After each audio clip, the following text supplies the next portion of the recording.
રાધે કિચનમાં આપ સૌનું સ્વાગત છે। આજે અલગ જ રીત છે જે ઊંધિયાની ગોળી આપણે તેલમાં તળવાની નહીં અને તળ્યા વગર એટલી સરસ મજાનું વાલોળ ઊંધિયું બને। તેલ પણ ઓછું અને તળવાની ઝંઝટ પણ નહીં। આટલો રસો આપણે થોડોક એવો રાખવાનો, કેમ કે અત્યારે શાક ગરમ ગરમ છે। શાક ઠંડુ થશે એટલે ઢોકળી પાણી પી જાય છે, સાવ કોરું શાક થઈ જશે। 3 સીટી કરેલી છે છતાં જુઓ આપણી ઢોકળી આખે આખી જ રહે છે। સ્મેલ સરસ આવે એટલે આપણે દેશી ધાણા નાખી અને ફરીવાર ચમચીથી હલાવી લઈશું। હવે આપણે તળ્યા વગર જ વાલોળમાં ઢોકળી મૂકવાના શાકની રીત જોઈએ।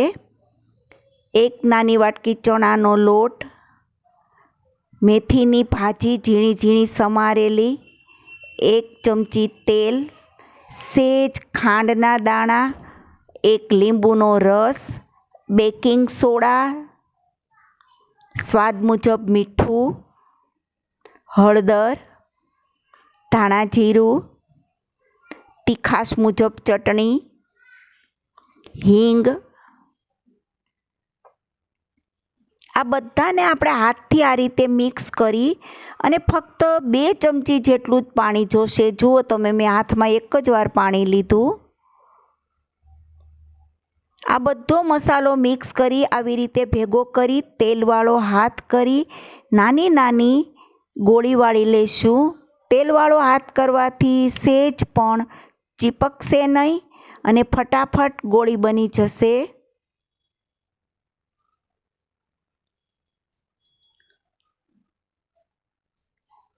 આ રીતે આપણે ગોળી વાળી લઈશું। રેસીપી પૂરી જોજો। તળવાની ઝંઝટ નહીં અને છતાં ઊંધિયા જેવું જ શાક લાગે, ખાવાની મજા આવે। 4 થી 5 ચમચી આપણે તેલ મૂકીશું।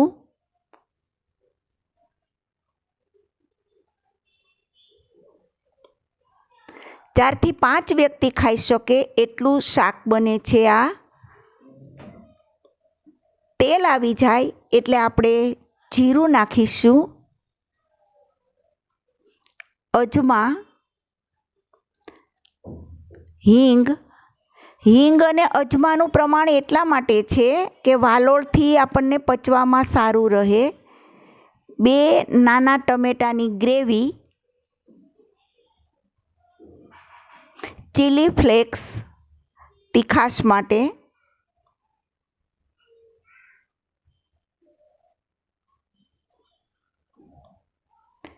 ઝીણા ઝીણા કાપેલા લીલા મરચાં, લીલું લસણ,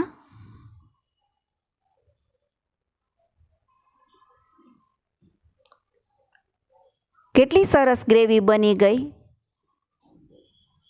વાલોળને આ રીતે ધોઈ નસ બંને બાજુથી કાઢી અને સરસ મજાની સાફ કરી અને આપણે હવે સૌથી પહેલાં વાલોળ નાખીશું। આ 200 ગ્રામ વાલોળ છે।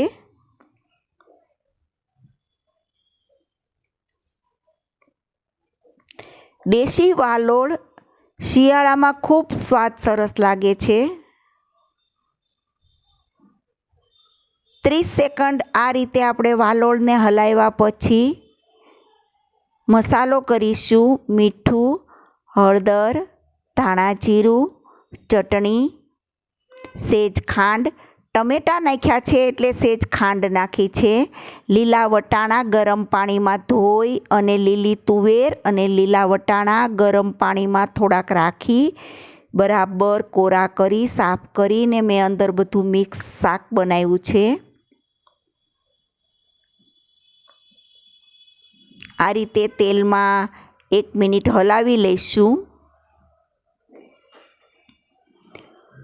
ખૂબ જ ઉકળતું પાણી છે, 1 આખો મોટો ગ્લાસ। ગરમ ગરમ પાણી નાખી એકવાર હલાવી લેવાનું। પાણી ઉકળેલું હતું એટલે શાક ઉકળવા માંડ્યું. હવે આપણે આ ઊંધિયાની ગોળી, જેને તળવાની નથી પરંતુ ઉકળતા પાણીમાં આ રીતે છૂટી છૂટી એક એક મૂકી દેવાની.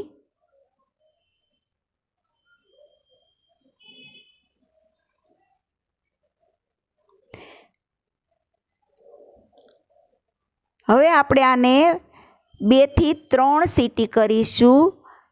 ગેસ બહુ ફૂલેય નહીં અને ધીમોય નહીં, મીડિયમ ગેસ રાખીશું. 3 સીટી થઈ જાય એટલે ચાટ મસાલો, મારે અહીંયા ઘરે બનાવેલો મસાલો છે, એનો જ સ્વાદ બહુ સરસ આવે છે. આ મસાલો મેં ફ્રેન્કી બનાવેલી એ મસાલો મેં આમાં નાખ્યો છે. ફ્રેન્કીનો મસાલો બહુ સારો સ્વાદમાં હોય છે. આપણું શાક બની ગયું છે.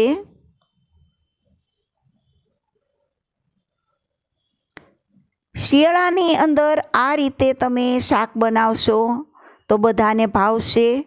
લસણ, અજમા, હિંગનો ઉપયોગ હોવાથી ખૂબ વધારે પ્રમાણમાં પણ ખાઈ શકાશે. રેસીપી સારી છે. પ્લીઝ તમે સબસ્ક્રાઈબ ના કરી હોય તો સબસ્ક્રાઈબ કરજો. રાધે કિચન સબસ્ક્રાઈબ કરી કોમેન્ટ આપજો. Thank you. જુઓ 3 સીટી કરી છે છતાં ઢોકળી આખી ને આખી છે ને એકદમ પોચી પણ હોય છે.